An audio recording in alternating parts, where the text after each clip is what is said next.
ዳንኤል መጽሐፍ ምዕራፍ 12 ቁጥር 11 ጀምሮ አነባለሁ። እንዲህ ይላል። የዘውትሩ መስዋዕት ከተቋረጠበትና ጥፋትን የሚያመጣው የጥፋት ርኩሰት ከተተከለበት ጊዜ ጀምሮ 1290 ቀን ይሆናል። ሚታገስና እስከ 1335 ቀን ፍጻሜ የሚደርስ የተባረከ ነው። ቀደሙ ትርጉም ምስጉን ነው ይላል። አንተ ግን እስከ ፍጻሜው ድረስ ሂድ፣ ታርፋለህ፣ በቀኖች መጨረሻም ተነስተህ የተመደበልህን ርስት ትቀበላለህ ይላል። ቁጥር 11 እና 12ን ጠጋ ብለን እስቲ እንመልከት። ሁለት ነገሮች ይሆናሉ ይለናል። የቀን ቁጥር ከመስጠቱ በፊት የዘውትር መስዋዕት ከተቋረጠበት ጥፋትን የሚያመጣው የጥፋት ርኩሰት ከተተከለበት ጊዜ ጀምሮ ይሄን ያህል ቀን ይሆናል ብሎ ይነግራል። ቀኑ ቁጥሩ ምንድነው የሚያሳየው የሚለውን በኋላ እናያለን። ግን ሁለቱ ነገሮች የዘውትር መስዋዕት ዴይሊ ሳክሪፋይስ ይቋረጣል።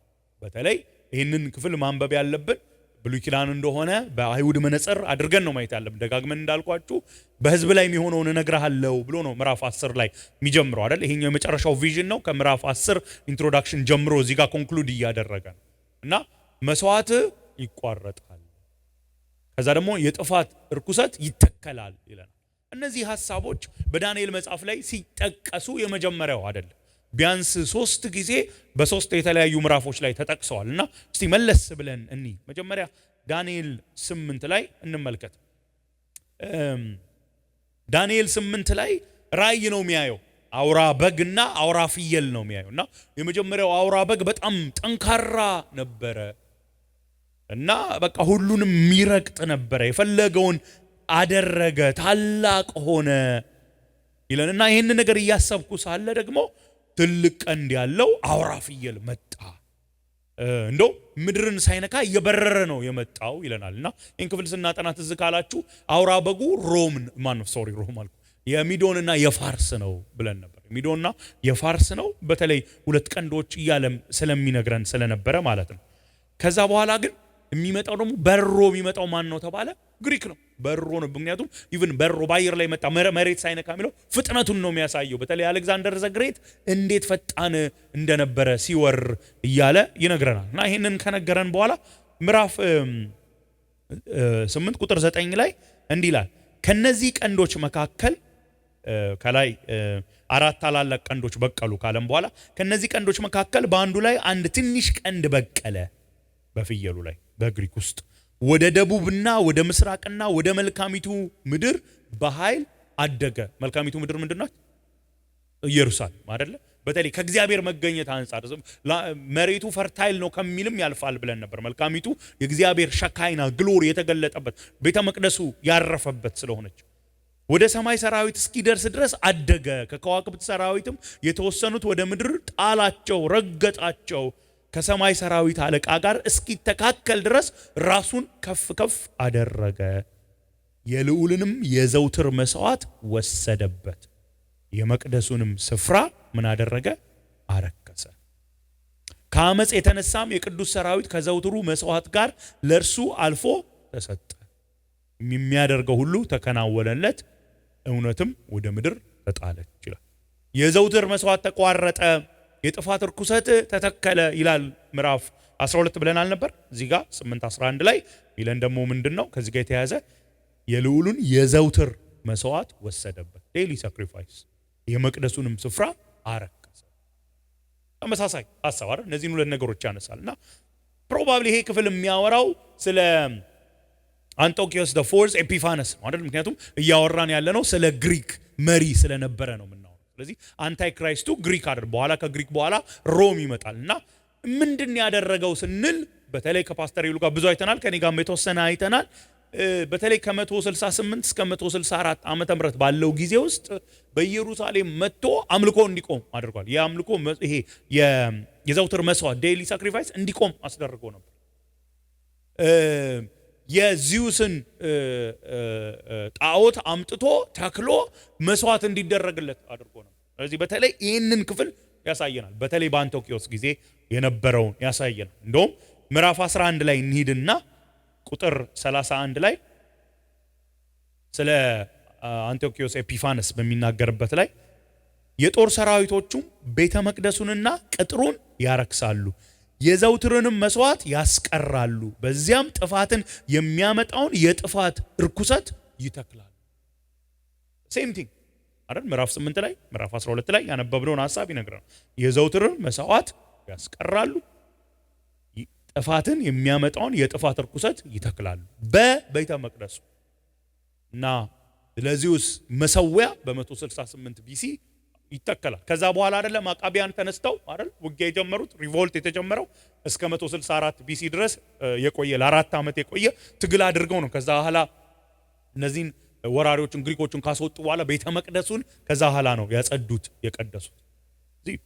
ይሄ ክፍል ምዕራፍ 12 ላይ ያነሳውላችሁን ክፍል 11 ላይ ያነበብኩላችሁን ኢንሳም ሬፈረንስ ምዕራፍ 8 እና 11ን ሄደን ያየነው በተለይ አንቲዮኪዮስ ሲመጣ የሚሆነው ግን ከዚህ በፊት እንዳልኳችሁ ከምዕራፍ 11 ከቁጥር 36 ጀምሮ የሚናገረው ግን ስለ አንታይ ክራይስቱ ሳይሆን አይቀርም። ምክንያቱም አንዳንድ ታሪኮች ከአንቲዮኪዮስ ኤጲፋነስ ጋር የሚገጥሙ አይደሉም እና በተለይ ደግሞ በመጨረሻው ዘመን እንደዚህ ይሆናል የሚለው የመጨረሻው ዘመን መከራ መኖሩ ትንሳኤ እንደገና ደግሞ ፍርድን ስለሚናገር ይሄ ከአንቲዮኪዮስም ዘመን ያለፈ ነው። የመጨረሻው መጨረሻ ነው የሚናገረው ተባብለን ነበር። ዳንኤል 9 ላይ ስለ አንታይ ክራይስት ስለ ውሸተኛው መሲህ ሐሰተኛው መሲህ የክርስቶስ ተቃዋሚ ሲናገር ምዕራፍ 9 ቁጥር 27 እንደዚህ ይላል። አለቃው ከብዙዎች ጋር ለአንድ ሱባኤ ስንት ዓመት ነው አለ? 7 ዓመት ለአንድ ሱባኤ ቃል ኪዳኑን ያጸናል። በሱባኤው እኩሌታ መስዋዕቱንና ቁርባኑን ማቅረብ ያቆማል። የታወጀው ፍርድ በእርሱ ላይ እስኪፈጸም ድረስ ጥፋትን የሚያመጣውን የጥፋት እርኩሰት በቤተ መቅደስ ውስጥ ያቆማል። ስለ 70 ሱባኤው ከነገረን በኋላ መጨረሻው ሱባኤ ላይ ይመጣልን አይደለ? መጨረሻው ሱባኤ ምን ይለናል? ይሄ አለቃ ይሄ መሪ ይሄ ሊደር ምን ያደርጋል? ኪዳን ይገባል። በተለይ ከአይሁድ ጋር ኪዳን ይገባል፣ ሰላም ይገባል። ግን የሱባኤው እኩሌታ ላይ መሃል ላይ ምናልባት 3 ዓመት ተኩል ከሆነ በኋላ የሚያደርገው ነገር አለ። ኪዳኑን ያፈርሳል። ከዛ ምንድነው የሚያደርገው?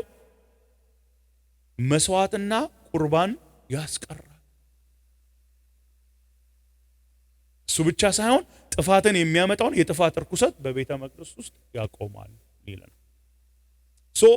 ቅድም እንዳልኳችሁ የቀድሞ ግሪክ ውስጥ የነበረው ያ የአንቲዮኪዮስ ኤጲፋነስን ብቻ ሳይሆን የሚነግረን በተለይ ይሄ ክፍል ደግሞ ከመጨረሻው ዘመን ጋር የተገናኘ ስለሆነ ዳንኤል 9ም እንደሚያሳየን በመጨረሻው ሱባኤ እኩሌታ ላይ ቁርባን መስዋዕት ያስቆማል፣ የጥፋት እርኩሰትን በቤተ መቅደስ ውስጥ ያቆማል ይለናል። ስለዚህ ታሪክ ደግሞ በተለይ አዲስ ኪዳን ላይ ስንመጣ በስፋት ይነግረናል አይደል? መጽሐፍ ቅዱስ እንደምታውቁት የበለጠ እየተገለጠ ነው የሚመጣውና ስለዚህ ጉዳይ ጌታ ኢየሱስ ክርስቶስ የተናገረውን አልፎም ደግሞ ጳውሎስ የተናገረውን አልፎም ደግሞ በራእይ መጽሐፍ ላይ የተነገረውን ማቴዎስ 24 ላይ ስንመለከት ማቴዎስ 24 ስለ ቤተ መቅደሱ መፍረስ ግን ቤተ መቅደሱ መፍረስ ብቻ ሳይሆን ስለ መጨረሻው ዘመንም ጨምሮ ጌታ ኢየሱስ ክርስቶስ የሚናገረው ነገር አለ። ከዚህ በፊት እንዳወራ ነው ቴሌስኮፒንግ የሚባለው አይደል? ጠጋ ብለን ስናይ ከአንድ በላይ ዘመናትን ወይም ታሪክ እንዳለው የሚያሳይ 24:15 ላይ እንዲህ ይላል፣ እንግዲህ በነብዩ በዳንኤል የተነገረው የጥፋት እርኩሰት በተቀደሰው ስፍራ ቆሞ ስታዩ አንባቢው ያስተውል። ይሄ ምልክት ይሁንላችሁ። የት የተነገረው ይለናል? በዳንኤል የተነገረው ይሄ ይፈጸማል። ይሄ በሚፈጸምበት ጊዜ ለእናንተ ምልክት ይሁን፣ ቆም ብላችሁ እንድታስቡ ይሁን ለንና ሁለተኛ ተሰሎንቄ ስንመጣ ምዕራፍ 2 ላይ ቁጥር 3 ሁለተኛ ተሰሎንቄ ምዕራፍ 2 ቁጥር 3 ላይ ስንመጣ ደግሞ እንዲህ ይላል፣ በመንፈስ መገለጥ ወይም በቃል ወይም ከኛ በተላከ መልእክት የጌታ ቀን እንደተላከ መልእክት በመንፈስ መገለጥ ወይም በቃል ወይም ከኛ እንደተላከ መልእክት የጌታ ቀን ደርሷል ብላችሁ ፈጥናችሁ ካምሯችሁ አትናወጡ፣ አትደንግጡ። the day of the Lord የፍርድ እንደገና የሽልማት ዘመን ማንም ሰው በምንም መንገድ አያታላችሁ። ለምን? ቀድሞ መሆን ያለበት ነገር አለ። አስቀድሞ አመጽ ሳይነሳ ለጥፋት የተመደበው የአመጽ ሰው ሳይገለጥ ያ ቀን አይመጣምና።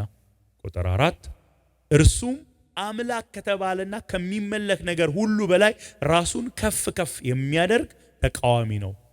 እርሱም በእግዚአብሔር ቤተ መቅደስ ተቀምጦ እኔ አምላክ ነኝ እያለ አዋጅን ያስነግራል። ራሱን ከሁሉ በላይ ነኝ አምላክ ከተባለ ሁሉ ይላል። እንደውም ይሄ ሰው ኤጲፋነስ አይደለም እንድንል ያስባለን ዳንኤል ላይ ትዝ ካላችሁ እሱ እኮ ኤጲፋነስ እኮ የሚያመልከው ሁሉ ነበረው፣ ዜውስን ያመልክ ነበረ። ግን ይሄ አንታይ ክራይስቱ ግን ራሱ ምንድነው? ከሁሉ አምላክ በላይ ነኝ። እንደውም አልፎ ምንድነው? እኔ አምላክ ነኝ ይላል።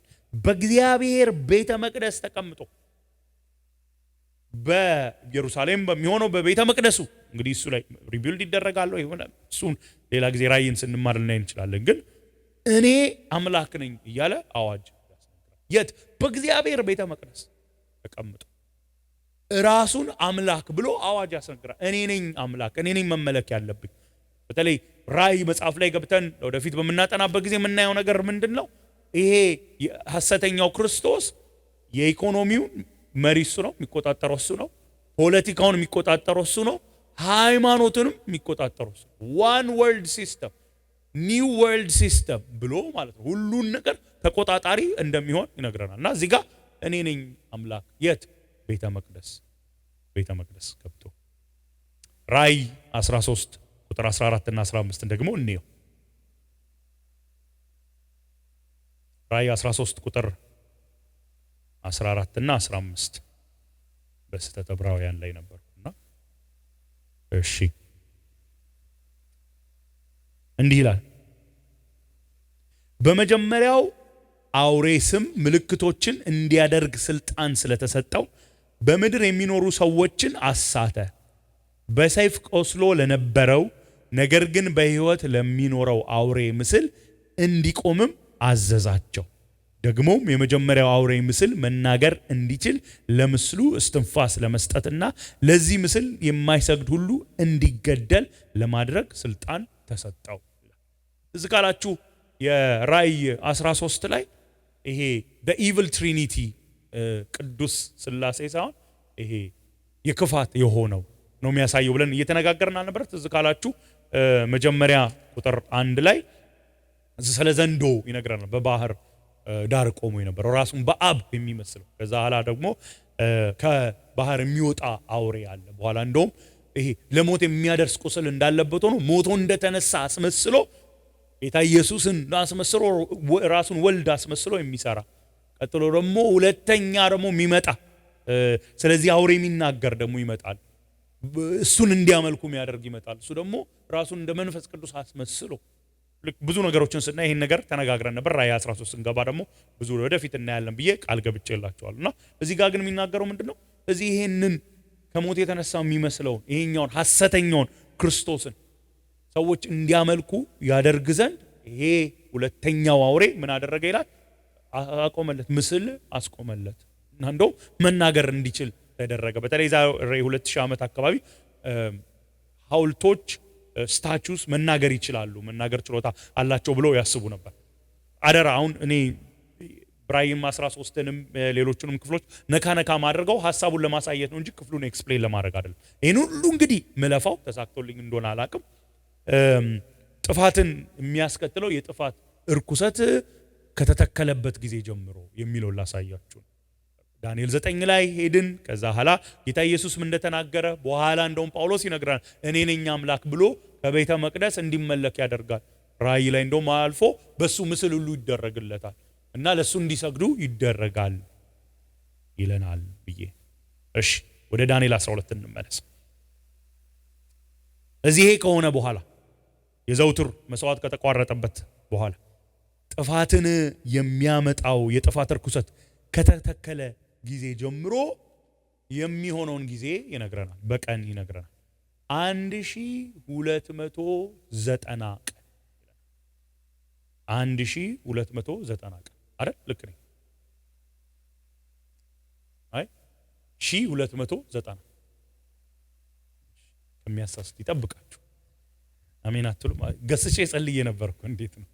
እሺ አይ ነው ያሳስታል። 1290 ቀን ዝም ብላችሁ ስትሰሩት ሲምፕል ማትስ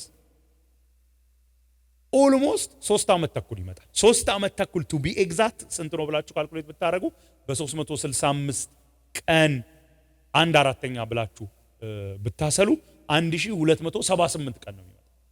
3 ዓመት ተኩል ኤግዛክትሊ 1278 ቀን 1278 ቀን 1290 ቀን ምን ይላሉ? ኢትስ ኢን ዘ ሴም ቦል ፓርክ አይደል?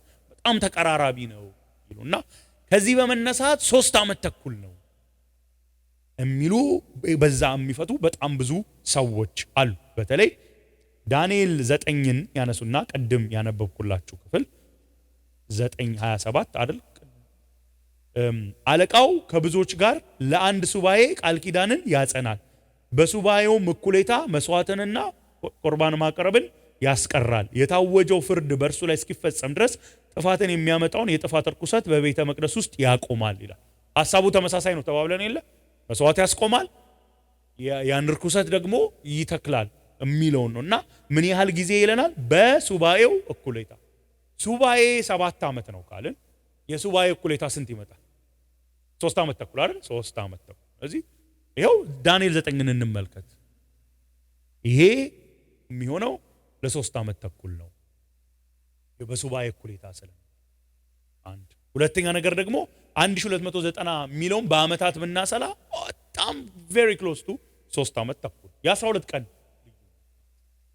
ይላል። እሱ ብቻ ሳይሆን ደግሞ ዳንኤል 7ን ስንመለከት ዳንኤል 7:25ን ስንመለከት ደግሞ እንዲህ ይላል፣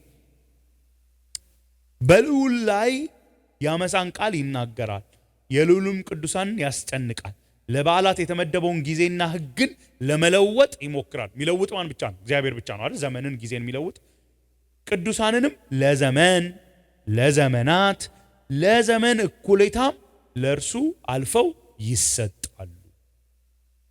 እንደውም ዳንኤል 12 ላይም ባለፈው ሳምንት ይመስለኛል ተመልክተን ነበር አይደል? ዳንኤል 12 ቁጥር 7 ላይ ይሄም የሆነው መቼ ነው ሲል ለዘመን ለዘመናት ለዘመናት እኩሌታ ይሆናል። እዚህ ዘመን ዘመናት ለዘመን እኩሌታ ይላል። ስለዚህ ዘመን የሚለው 1 ዓመት፣ ዘመናት የሚለው 2 ዓመት፣ አንድ ሲደመሩ 2 3፣ የዘመናት እኩሌታ የሚለው ግማሽ ነው 3 ዓመት ተኩል ብለው ብዙ የመጽሐፍ ቅዱስ አስተማሪዎች ይፈቱታል ብዬ ነግሬያችሁ ነበር አይደል? ትዝ ካላችሁ ራእይ 12 ላይ አንሄድም እንጂ ራእይ 12:14 ላይ ይሄንን ነገር ይነግረናል። ያቺ ሴት በተለይ በቤተ ክርስቲያን የምትመሰለው ወደ ምድረ በዳ ሄዳ ምን ያህል ጊዜ ነው የምትቆየው ሲል ዘመን ዘመናትና ለዘመናት እኩሌታ 3.5 years። ስለዚህ ታላቁ መከራ 7 ዓመት ከሆነ በተለይ በጣም መከራው የሚጀምረው የዘመን እኩሌታ ላይ ስለሆነ 3 ዓመት ተኩል ነው 3 ዓመት ተኩል ነው ብለው ብዙ ሰዎች ብዙ የመጽሐፍ ቅዱስ አስተማሪዎች ይነግሩናል። እሱ ብቻ ሳይሆን ራእይ 11 ቁጥር 2 እና ቁጥር 3 ላይ እንዲሁ ስለ ከመከራ ጋር በተገናኘ ሲናገር 42 ወራት ይለናል። 42 ወራት ስንት ነው? 3 ዓመት ተኩል አይደለ? 12 ሲባዛ 3 36 ከዛ 6 ጨምሩበት ማለት 3 ዓመት ተኩል። እንደውም በቀናት እንደው መልሶ ደግሞ 1260 ቀናት በ30 እያንዳንዱ ቀን እያንዳንዱ ወር 30 ቀን ነው ካላችሁ ስታባዙት የሚመጣላችሁ 1260 ቀናት። እነዚህን ጥቅሶች በማንሳት ብዙ የመጽሐፍ ቅዱስ አስተማሪዎች ይሄ የዘውትር መስዋዕት ከተቋረጠበት የጥፋት የሚያመጣው የጥፋት ርኩሰት ከተተከለበት ጊዜ ጀምሮ ይሄ መጨረሻ ላይ የሙታን ትንሣኤ መሆኑ ፍርድ መሆኑ የሚፈጀው ጊዜ 3 ዓመት ተኩል 3 ዓመት ተኩሉ ይሄንን ነው የሚያሳየው ይላሉ ብዙዎቹ። ወረድ ብላችሁ ቁጥር 13 ላይ ደግሞ ቀን ይጨምርላችኋል። የሚታገስና እስከ 1335 ቀን ፍጻሜ የሚደርስ የተባረከ ነው። አሁን ደግሞ እስከምን የሚቆይ 1335 45 ቀን ዲፍረንስ አለ። ምንድነው ሲባል የተለያዩ መጽሐፍ ቅዱስ አስተማሪዎች የሚያነሷቸው ሐሳቦች አሉ። የጥፋት ርኩሰት ይተከላል አይደል? ቤተ መቅደስ ውስጥ ከዛ ያ ከተነሳ በኋላ ቤተ መቅደሱ እስኪነጻ ድረስ ሴርሞኒያሊ ክሊን እስኪሆን ድረስ 45 ቀን ይፈጃል። ለዛ ነው ይላል አንዳንዶቹ። ሌሎቹ ደግሞ አይ ከዛ በኋላ 45 ቀን ነው የፍርድ ጊዜው የሚፈጀው። በተለይ እስራኤላውያን ላይ ሲፈረድ 45 ቀን ይፈጃል። ስለዚህ ከዛ የሚታገስ ነው። አንዳንዶቹ ደግሞ አይ መከራው በጣም ስለሚሆን ብዙዎች ስለሚሞቱ የሞቱት እንግዲህ መቼ የምትቀብሩት መቼ ነው? የሆነ ፋታ ስታገኙ አይደለ? ፋታ ተገኝቶ የሚቀበረው ያኔ ስለሆነ መቀበሩ 45 ቀን ይፈጃል። እኔ አይም ሹር ደግሞ ሞር መጽሐፍት ባነበባችሁ ቁጥር ሞር ምክንያቶች እያገኛችሁ ትሄዳላችሁ። አንተስ ምን ትላለህ ካላችሁኝ የእውነት አንዳንድ ደግሞ በጣም ሌሎች የመጽሐፍ ቅዱስ አስተማሪዎች ጠጋ ብላችሁ ስታነቡ ደግሞ እርግጠኛ ሆኖ እንደዚህ ነው ብሎ መናገር ይከብዳል። ከዚህ በፊት ብያችኋል አይደል? በተለይ ኤስካቶሎጂ የመጨረሻ ዘመን በተለይ ዲቴይሉ ላይ ጥልቀት ስንገባ እርግጠኛ ነን ይሄማ ይሄ ነው ብለን ዶግማቲክ መሆን አንችልም። ጌታችን ይመጣል፣ ምንም ያጠራጥር የለም። ዶግማቲክ መሆን ይችላል። የሙታን ትንሣኤ አለ። አዎ። በክርስቶስ ያመኑ ከሱ ጋር ነው። አዎ። ያላመኑት ከሱ ተለይተው ለዘላለም ይቀጣሉ። አዎ። ይሄ ግልጽ ነው። ዲቴል ባልሆነ ነገር ላይ አንደኛ ከዚህ በፊት እንዳልኳችሁ እውነት ነው፣ በደንብ በጥልቀት ማጥናት አለብን። ግን በጥልቀት ባጠናን ቁጥር ደግሞ እየገባን የሚመጣው አንዳንድ ዲቴሎች እርግጠኛ መሆን ይከብደናል። ባለፈው ሳምንት ነግሬያችኋለሁ። ዘመናትና የዘመን እኩሌታ ሲል ዘመናትን ሁለት ያደረገው ምንድን ነው? ምን እርግጠኛ እንሆናለን? 3ስ ቢሆን ዘመናት ነው የሚባለው፣ 100ስ ቢሆን ዘመናት ነው የሚባለው። ስለዚህ እንደው የሚያሳየው ምን ብያችሁ ነበር የሚሉት ነገሩ እየከፋ ይሄዳል። ዘመናት ያል በቃ ይሄ ነገር እየከፋ ነው። ይሄ ሐሰተኛው ክርስቶስ እያስጨነቀ ነው ህዝብን። በቃ ከዚህ በኋላ ተስፋ የለም ሲባል በድንገት ያስቆመዋል፣ ሞመንተሙን ይገታዋል ደግሞ የሚሉ ብዙ በትክክል እግዚአብሔርን ቃል የሚያጠኑ ሰዎች በዚህ ሐሳብ ይለያያል። ኦኬ ብዙዎቹ 3 ዓመት ተኩል ይላሉ። ቀኑን ቆጥራችሁ ስታዩት ከ3 ዓመት ተኩል ጋር ኤግዛክት እንደው በቃ እያንዳንዷ ቀን ኤግዛክት መሆን አለባት ካላችሁ 12 ቀን ልዩነት የሚሏት ቃል ደስ ለኝ ብያቸውን in the same ballpark በቃ ቀረብ ያለ ስለሆነ ይሄ 3 ዓመት ተኩል በተለይ ደግሞ የሱባኤው እኩሌታም ስለሚሉ ብዙዎቹ እንደዛ የሚሉ ሌሎች አይ እርግጠኛ መሆን አንችልም ይላሉ። እንግዲህ ይሄንን እናንተ አመዛዝኑና የበለጠ አጥኑበትና ወስኑ። እኔ ግን እርግጠኛ ግን መሆን ግን ምንችላቸው ነገሮች አሉ። ስለዚህ እርግጠኛ የምንሆናቸው እንያዝ። በተለይ ደግሞ በመጨረሻው ዘመን ላይ ደግሞ ስንመጣ ስለ ኤስካቶሎጂ አፕሊኬሽን አለው። እሱን እንይ ባይ ነው። አንደኛው እርግጠኛ መሆን የምንችለው ነገር ምንድነው ካላችሁ እውነተኛ አምልኮ ይታፈናል ነው አይደለ? ሪፕሬስ ይደረጋል።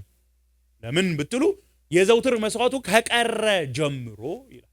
ይሄ ዴይሊ ሳክሪፋይስ ነው። እግዚአብሔር እስራኤላውያን እንዲያቀርቡ የነገራቸው ይሄ መስዋዕቱን በተለይ ዳንኤል ከዛ አንፃር ነው የሚነግረንና እውነተኛ አምልኮ ይታፈናል። እውነተኛ አምልኮን ለመክታት በተቻለው መጠን ይሄ ሐሰተኛው ክርስቶስ ይጥራል።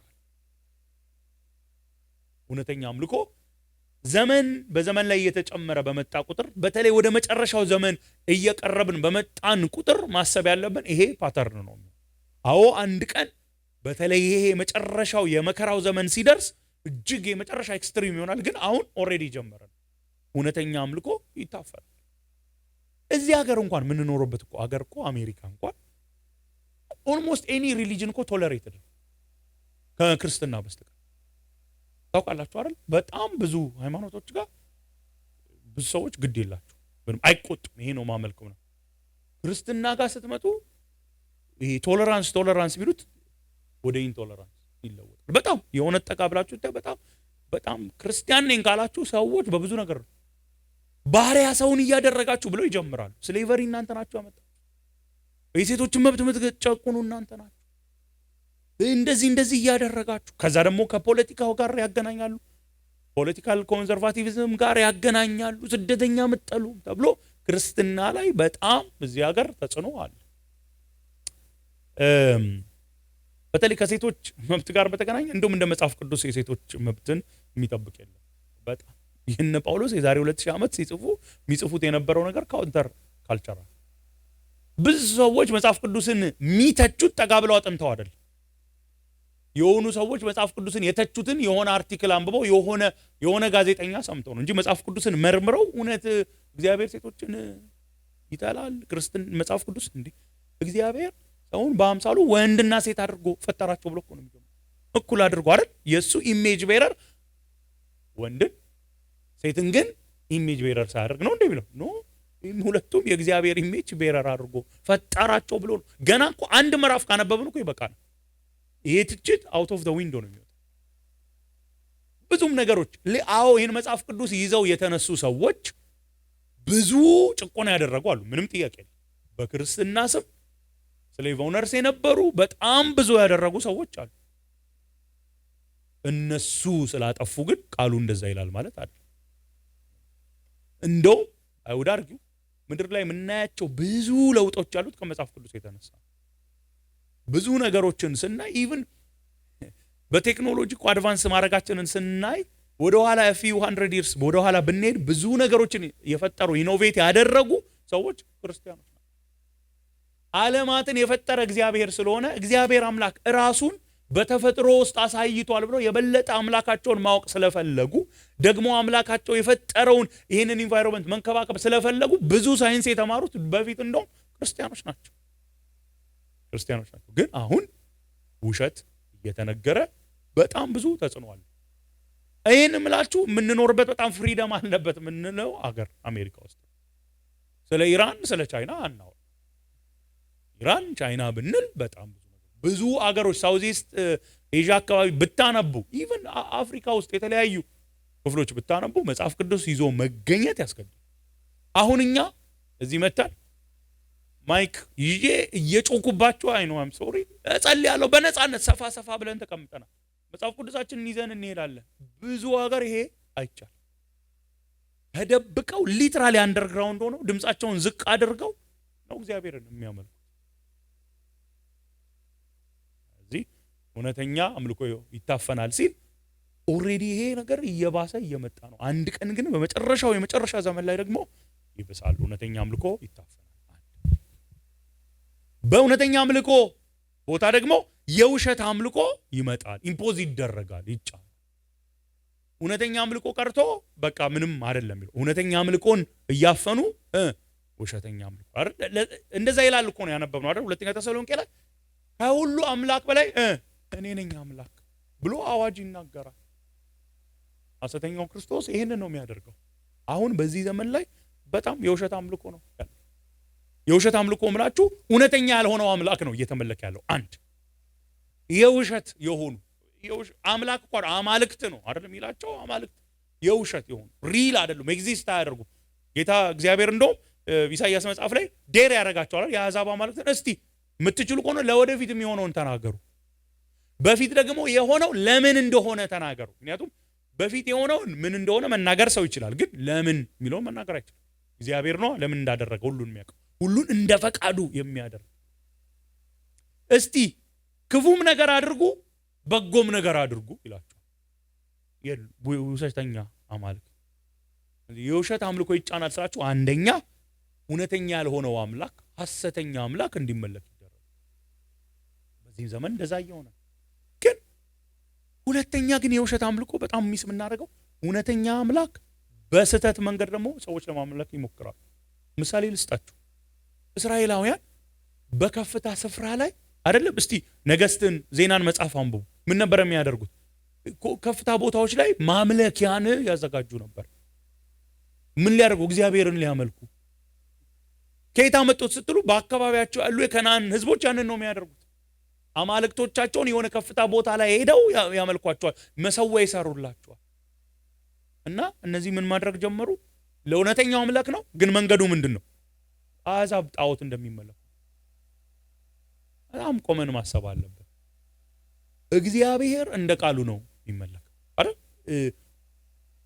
ምክረዬ ተነስቶ አምልኮ ሲባል ደግሞ ዝማሬ እንዳይመስላችሁ ደግሞ doesn't help ምክረ ስል ደግሞ ጭራሽ ደግሞ ዝማሬ ብቻ ይመስላችኋል ግን ምክረ ተነስቶ እግዚአብሔርን በቃ እኔ እንደዚህ ነው ማመልከው በራሱ ማለት ይችላል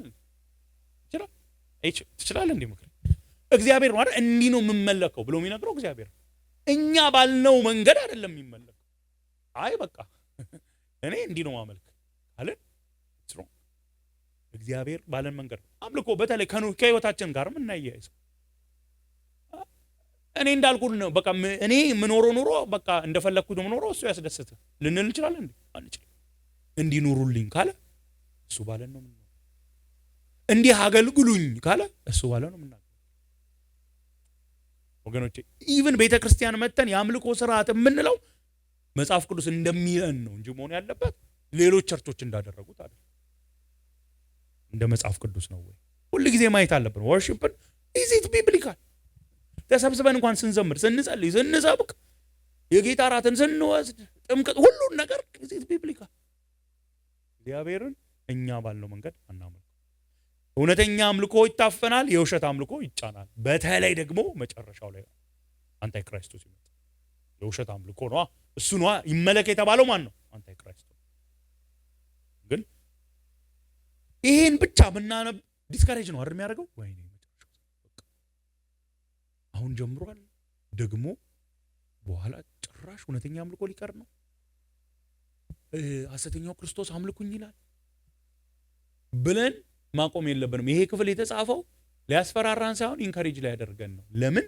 it comes with a promise። ምን ይለናል? ቁጥር 13 የሚታገስ እስከ ፍጻሜ የሚደርስ ምን የተባረከ ነው። እስከ ፍጻሜ ታገስ፣ ፐርሲስት አድርግ ዳንኤል ሆይ። ዳንኤል ብቻ ሳይሆን ከዳንኤል በኋላ ይህንን የዳንኤል መጽሐፍ የምታነቡ ብዙ ጫና ይመጣል፣ ብዙ ስደት ይመጣል፣ ብዙ መከራ ይመጣል፣ ብዙ አፈና ይመጣል፣ ብዙ የውሸት አምልኮ ይመጣል። ግን ታገሱ፣ ጸንታችሁ ቁሙ። በመከራ የሚጸና የተባረከ ነው አይደል? ያዕቆብ መጽሐፍ ትዝ ይላችኋል 1:12 ይሄንን እኮ ነው የሚነግረን። ከላይ እኮ መጀመሪያም ብሎ ነው የሚነግረን። በቃ ልዩ ልዩ መከራ ሲደርስባችሁ እንደ ሙሉ ደስታ ቁጠሩት። ለምን? በዛ ውስጥ ተሰርታችሁ ማቹር ትሆናላችሁ። ይላል ቁጥር 12 ላይ እንደው ጭራሽ መጥቶ በመከራ የሚጸና ፐርሲስት የሚያደርግ ዌቭ የማያደርግ። ለዚህ ደግሞ ምሳሌ ማን መሰላችሁ? ራሱ ዳንኤል። ራሱ የዳንኤል ጓደኞች፣ የዳንኤልን ጓደኞች አስቧቸው። እነዛ ሶስቱ ወጣቶች የውሸት አምልኮ የነበረ ይመስላችኋል? በዛ ጊዜ ምዕራፍ 3 ላይ አልነበረም እንዴ? ምዕራፍ 3 ትዝ ስላላላችሁ በጣም ስለቆየ ምንድነው ናቡከደነጾር ያደረገው አይደል? የወርቅ ምስል። ከዛ ምን አድርጓል? እዩት፣ ፎቶ ሰልፊ ምናምን ወሰዱ ምናምን አለ አላላችሁ ማለት ምንድነው? በቃ ሙዚካል ኢንስትሩመንት ሲሰሙ ምን አድርጓል? ስገዱለት። ምን ማለት ነው? አምልኩት። አያችሁ፣ የውሸት አምልኮ ይጫናል፣ ኢምፖዝ ይደረጋል። ኦልሬዲ ምሳሌ የሚሆኑናል። ግን ምን አደረጉ እነዚህ ሶስቱ? ያው ጌታ ሆይ እንግዲህ ሁሉ እያደረገ ነው፣ እኔ ስሰግድ አንተን እያሰብኩ ነው አሉ። ወይ ደግሞ አረነ ከሌ ትልልቅ አገልጋዮች እንደ ዘመናት ያገለገሉ ስንት ትንቢት ያመጡ እነሱ ራሱ እያደረጉ ነው አሉ። አላደረጉ። አናደርገው ማለት በዚህ እኔ እንደውም መልሳቸው በጣም ያስደነገጠ። በዚህ ጉዳይ በቃ አትጠይቀን፣ መልሳ አትጠይቀን ተብላችሁ አጣቁም። የሆነ ሰው ለምናችሁ ነው እንዴ? በቃ በዚህ ጉዳይ አትጠይቁኝ አልኩ። በቃ አቋሜ የጸና ነው። ንጉሱ ነው እኮ ነው። በዚህ ጉዳይ አትጠይቁ። በሳት ትጣላላችሁ። ከሳት እግዚአብሔር አምላካችን ሊያድነን ይችላል። ንጉስ ሆይ በርግጥም ያድነናል። ሲኮንስ ነው ሊያድነን ይችላል፣ በርግጥም ያድነናል አይደል? ከዛ ጋር ነው የሚያቆም ነው። ባያድነንም መጽናት ማለት ይሄ እግዚአብሔር ያድነናል ማለት ሊያድነን ይችላል። አንድ ያድነናል አሉና ባያድነንም እንኳን ጸኑ። በሰዓቱ ውስጥ ገቡ። እግዚአብሔር ያድነናል ብለው ነው የገቡት። ባያድነንም እንኳን ብለው ምሳሌ ናቸው። ውሸተኛ አምልኮ በሚበዛበት ጊዜ ስለ መጽናት እነሱ ምሳሌ ናቸው። ዳንኤልም ምሳሌ ነው። ከጸሎት ጋር በተያያዘ ከዚህ በፊት ስለተናገርኩት እዛ ውስጥ አልገባ። ግን እነዚህ ስፔሲፊክ ቁጥሮችን ምን እናድርግ ካላችሁ 1290 1335 የሚለውን እንደው ስፔሲፋይ መደረጉ የሚያሳየው ነገር አለ። መጽሐፍ ቅዱስ አስተማሪዎች የሚስማሙት አንደኛ እግዚአብሔር ጊዜውን ወስኖታል። በቃ እግዚአብሔር ጊዜውን ቆጥሮ ወስኖ ታሪክ በእግዚአብሔር ቁጥጥር ስር ነው። ኢቭን የሂስትሪ ዲቴል በእግዚአብሔር ቁጥጥር ስር ነው። እዚህ ይሄ 1290 1335 ምንድነው ምናምን የሚለው ነገር ላይ እንደው በጣም እርግጠኛ መሆን እንኳን ባንችል ግን ምን እንረዳው ነገር አለ። ይሄ የሚሆንበት የውሸት አምልኮ የሚስፋፋበት እውነተኛ አምልኮ የሚጨቆንበት ይሄ ዘመን ለሁሌ አይደለም፣ ለዘላለም አይደለም። እግዚአብሔር ዘመን አበጅቶለታል። የሚያበቃበት ዘመን አለ። ጊዜ ቆጥሮ ሲደርስ ያበቃል። ከእግዚአብሔር ቁጥጥር ወጥቶ አይደለም። እንኳን ያን ዘመን ለወደፊት አስበን አንዳንዴ በዚህ ምድር ላይ ስንኖር ከእግዚአብሔር ቁጥጥር የወጣ አይመስላችሁም? አንዳንዴ ነገር አይመስልም? እኔ አንዳንዴ ይመስለኛል። አንዳንዴ የቤተክርስቲያን ነገር ስታዩ አትሉ ጌታ ረስቶናል እንዴ? ዋትስ ሃፕኒንግ? ለአም ፕሪቲ ሹር ብዙ ዓመት የኢትዮጵያን ቤተክርስቲያን የሚያውቁ ሰዎች ከድሮ ወዴት እንደመጣች ሲያዩ ምን እየሆነ ነው ያስብላል። እግዚአብሔር ሳያይ የሆነ ያለ ነገር የለም። አንድ ቀን ደግሞ ጌታ ያንን ነገር ሪቨርስ ያደርጋል። ይሄ ሁሌ ዘላለም የሚቆይ ነገር አይደለም። የውሸት አምልኮ መስፋት ሁሌ የሚቆይ አይደለም። ለጊዜው ነው የተፈቀደው። ከተፈቀደለት አንድ ቀን አያልፍም። አይ ቲንክ ለዛም ለማሳየት ነው ቁጥሩ በደንብ ስፔሲፊክ የተደረገው። በእግዚአብሔር ዘንድ ከተቆጠረለት አንድ ቀን በተለይ አስቡ ለወደፊት ያ ውሸተኛው ክርስቶስ ሲመጣ። አንተ ግን ይለዋል ዳንኤል፣ አንተ ግን ቁጥር 13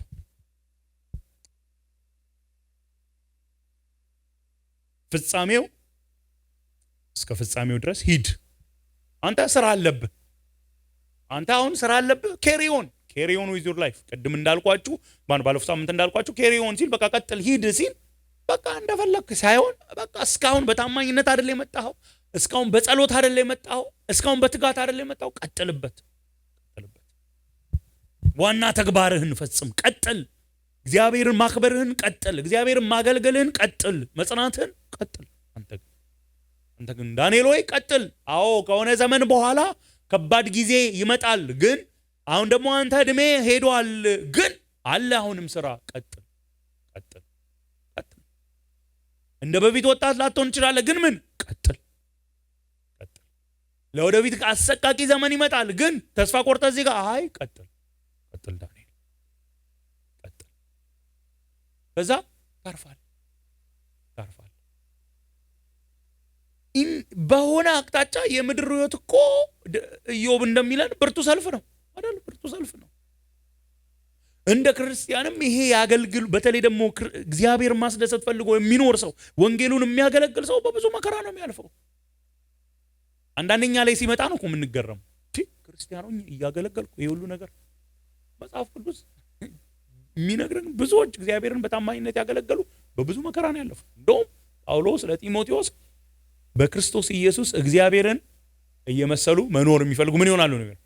ይሰደዳል። ፐርሲኪዩት ይሰደዳል። ግን አንድ ቀን የዚህ ምድር ኑሮ ሲያበቃ ታርፋለህ። አምላክ ጋር ትሄዳለህ። ታርፋለህ።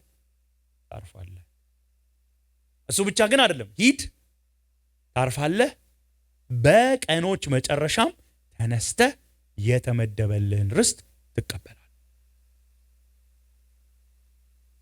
በምድር ላይ ማገልገል ብቻ አይደለም ያለው፣ አንድ ቀን ደግሞ ትንሣኤ አለ። በትንሣኤ ምን አለ? መሸለም አለ። ሽልማት አለ። ኢተርናል ሪዋርድ አለ።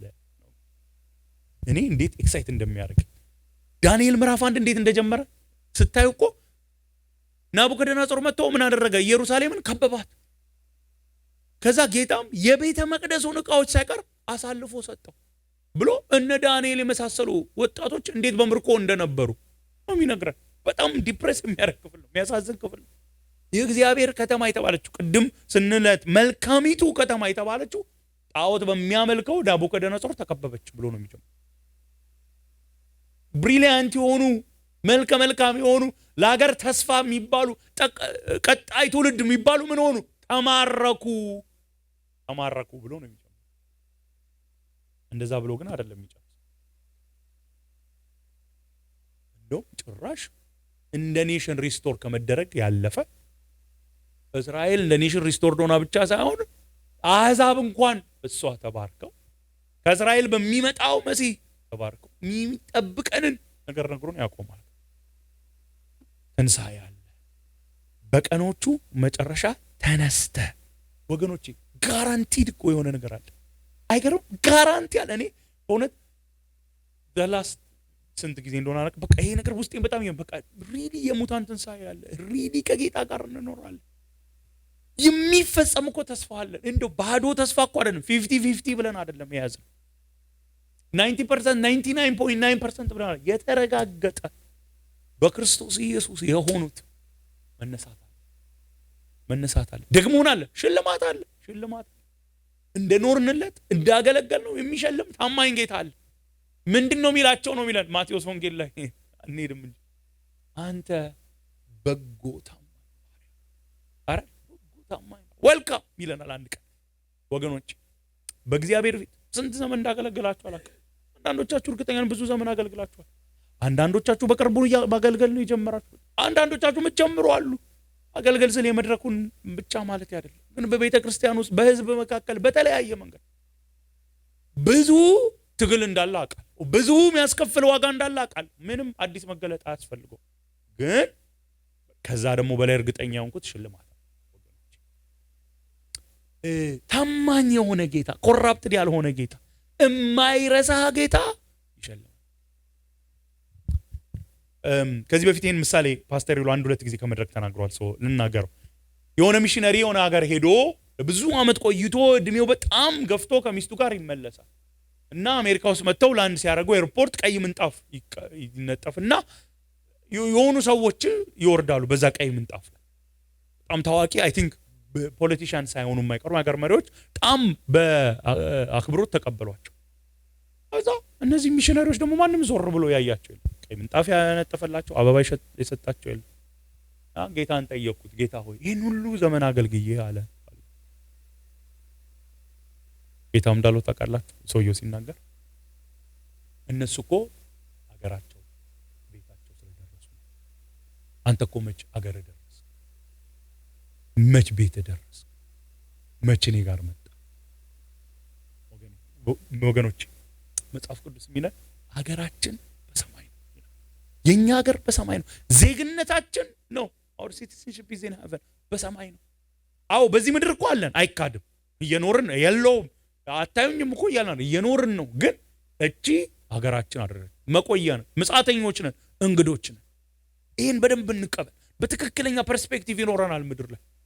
እንግዳ እኮ እንግዳ ሆናችሁ የሆነ ሀገር ሄዳችሁ ካቢጋ የሆነ በሆነ ምክንያት የሆነ ከተማ ሄደን ነበር ብላችሁ እንዳትሉ ቴክሳስ ሄደን ነበር እና ሙቀቱ ልነግራችሁ አልችልም አይደል አብይ በጣም እኔ ደግሞ ሙቀት አልችልም 100 ምናምን ዲግሪ። እንደውም የሆነ ዲስፕሌይ ላይ ሰዓቱን ቀኑን ጽፈው 103.1 ብሎ ጽፈው ነበር እና የእውነት ኤፍኤም መስሎኛል። በእውነት እናንተን ለማሳቀር 103 በኋላ ለካ ቴምፕሬቸር ነው እና በጣም ለኔ ከባድ ነበር። ግን ከመጠን በላይ ሚዝረብል አልሆንኩ። ለምን ይመስላችኋል? ከመጠን በላይ ሚዝረብል ያልሆንኩ ተመልሼ እመጣለሁ ቨርጂኒያ በ90 ትቀበለኛለች ብዬ አይደል? አንዳንዴ እኮ ለጥቂት ጊዜ በእንግድነት ሄዳችሁበት ከተማ እንዴት ነው የምትሆኑት? ትችሉታላችሁ አይደል? በረዶም ሲሆን ትችላላችሁ፣ ቶሎ ሲጨልም ትችላላችሁ፣ ምግቡ ባይመቻችሁ አሜን የስ ምግቡ አይጣፍጥም ሃሌሉያ እያላችሁ ላይሆን ይችላል። ግን ትችሉታ ቤት ሄጄ እንላለን። እንደዛ እኮ መጽሐፍ ቅዱስ እንደዛ ነው የሚነግረው። አሁን ምጽአተኞች ናቸው። ይሄ ሀገራችሁ አይደለም። አይኖ ተመችቶናል። አንዳንዴ በጣም ምቾት በጣም አንዳንዴ ዴንጀረስ ነው። በጣም ሲመቸን እንረሳለን። እቺ ሀገራችን ከዚህ ነው የህይወት ግባችን ምን ይሆናል? በዚህ ምድር ላይ ተመቻችተው መኖር ይሆናል። አንዳንዴ ጌታ ደግሞ ደግ ነው፣ ነካ ያረገን ደግሞ ያሳየናል። አንዳንዴ እኮ ዲስኮምፈርት እኮ ለዛ ነው የሚያስፈልገው። ሀገራችን እንዳልሆነ ይነገራል። ተጽናኑ፣ በርቱ። በእውነት በእግዚአብሔር ቃል ላይ ቆሜ ነው የምነግራችሁ። አይኖ ብዙ ትግል አለ። በተለይ ክርስቶስ ኢየሱስን መምሰል ከፈለገን ብዙ ትግል አለ። እሱን እናገልግለው ካለን ብዙ ትግል አለ። ጌታችን እኮ እንዳለ የኔ መንግስት ከዚህ ዓለም አይደለም አለ እኮ አይደል? ቢሆን ኖሮ በቃ አገልጋዮች ይበጣው ማይ ጀነራልስ ያሸንፋሉ አሉ ለነ ጲላጦስ። this is not my kingdom ምድራዊ አይደለም ማለት። አዎ የኛ ኪንግደም የአምላካችን ኪንግደም። አንድ ቀን ግን ትንሣኤ አንድ ቀን ግን ሽልማት አለ። በትክክል የሚሸልም አንዳንዴ እኮ የሆነ ነገር ሰርታችሁ መስሪያ ቤት እናንተ ፕሮሞትድ መሆን ሲገባችሁ ሌላ ሰው ፕሮሞትድ ይሆን። ይሄን ምለው ለመሰላችሁ እናንተ ፕሮሞትድ መሆን ሳይገባችሁ ብትሆኑ አያው ኮምፕሌን ስለማታረጉ አናረግ። ብዙ ጊዜ ተማሪዎች የሚሉትን ትንሽ ኮስተር ስላላችሁ ቀልድ እንገራችሁ። ተማሪዎች ብዙ ጊዜ ምንድን ነው የሚሉት? ኤ አገኘው አይደል የሚሉት? ኤፍስ ተሰጠኝ፣ ኤፍ ሰጠኝ፣ ኤ አገኘው። ስለዚህ ያው ሳይገባን ፕሮሞትድ ስንሆን ስለማንል ነው። ወደ ሐሳቡ ልመለስና ሰው በትክክል ኢቫሉዌት ያደርግ፣ በትክክል ሪዋርድ ያደርግ። የእውቀት ችግር አለበት፣ የጽድቅ ችግር አለበት። እግዚአብሔር አምላክ ግን በክርስቶስ ኢየሱስ የተቀበለን ደግሞ ዋጋችንን ኢን ኢተርኒቲ የሚከፍለን ደግሞ እንኳንም በሰማይ ሆነ በምድር ላይ ኦፍ ኮርስ አለ ተወሰነ። ቤተሰባተን ከሆነ ይሄው ቅዱሳን ማህበር ይሰጠናል። ግን ኢን ኢተርኒቲ የማያበቃ ሽልማት ይሰጣል። ስለዚህ ይህንን መጽሐፍ ስጨርስ ለሁላችን ማለት የምፈልገው ይሄን ለዳንኤል የተነገረው የመጨረሻው ዘመን ክፉ እንደሆነ ነው። ወደዛ መጨረሻ ዘመን እየተጠጋን ነው። እነዛን ክፋቶች እያየን ነው። ነገር ግን ለዳንኤል እንደተነገረው እኛ ደግሞ እንቀጥል። በእግዚአብሔር ቃል ተሞልተን እንቀጥል። ከእግዚአብሔር ጋር ጊዜ እያሳለፍን እንቀጥል። እግዚአብሔር አምላክን እየመሰልን እንቀጥል። እግዚአብሔር አምላክን ከመምሰላችን የተነሳ ሌሎች ሰዎችን ወደሱ በማምጣት እንቀጥል። እንደዛ እኮ ነው ዳንኤል 12:3 የሚለው። ጥበበኞች ብዙዎችን ወደ ጽድቅ እንዲመለሱ የሚያደርጉ ለዘላለም ምን ይሆናል? ይደምቃሉ። Let's ask this question ስንጨርስ ምን ያህል ጌታችንን እየመሰልን ይሄድን ያለ? አያችሁ፣ ከጌታችን ጋር ጊዜያችንን ባሳለፍን ቁጥር እሱን እየመሰልን ነው። ምን ሁለተኛ ቆሮንቶስ ምዕራፍ 3 ቁጥር 18 እሱን ነው የሚነግረን። እሱን ብዙ ባየነው ቁጥር as we behold his glory እሱን ክብር ባየን ቁጥር ቃል ውስጥ ጸሎት ውስጥ ከሱ ጋር ህብረት በማድረግ በቆየን ቁጥር እሱን እየመሰልን ነው። ልክ ሙሴ ከሱ ጋር ውሎ መጥቶ ያውም ፌድ የሚያደርግ ግሎሪ ፊቱ ያንጸባርቅ እንደነበር እኛማ በአዲስ ኪዳን ያለን ከጌታችን ጋር ጊዜ ባሳለፍን ቁጥር የበለጠ በቀረብነው ቁጥር የሱን ክብር ሪፍሌክት እናደርጋለን። ይሄን ክፍል ላይ እንደውም አንድ ሰው ምን ብሎ ጻፈ? ልክ ጨረቃ የፀሐይን ብርሃን ሪፍሌክት እንደምታደርግ በምሽቱ እንደምታበራልን እኛም የፀሐያችንን ክብር ከሱ ጋር ከማሳለፋችን የተነሳ እያበራን እንቀጥል። ብዙዎችን ወደሱ ክብር እንዲመጡ ምክንያት እንሁን። ለምን? ዋነኛው ምክንያት እሱ ይከበር ዘንድ ስለሚገባው እሱ ይከበር ዘንድ፣ ሁለተኛ ደግሞ ሰዎች ይድኑ ዘንድ እንጸልያለን። አብዬን ወደዚህ ጠራውና እሱ ጸልዮ